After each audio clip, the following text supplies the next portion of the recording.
Exports, the backbone of Korean economy, are showing signs of a turnaround after nearly 2 years in negative territory. Although it may be too early to celebrate, the nation's finance ministry says a crisis is unlikely. Our Ji Myung-kil zooms in on the positive numbers.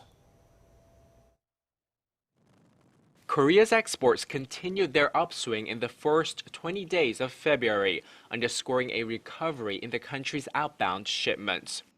According to data released by the Korea Customs Service, exports amounted to $27.7 billion from February 1st to the 20th, up 26.2% from the same period last year.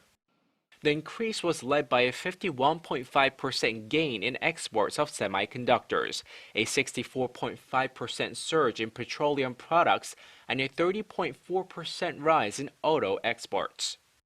Korea's exports to China increased 36.7%, 34.5% to Vietnam, 31.7% to the European Union, 29.8% to Japan, and 4.7% to the US. The customs data showed imports jumped 26% to $25.5 billion over the same period. That gave Korea a trade surplus of $2.2 billion.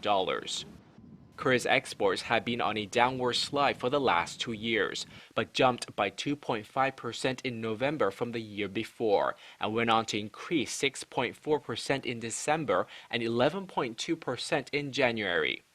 But Korea isn't out of the woods yet. Some media reports have cautioned that the Korean economy could run into trouble in April.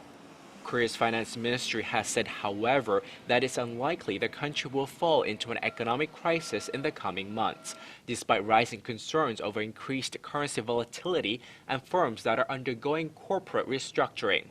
The finance ministry said the concerns were excessive as the current economic data are showing positive signs.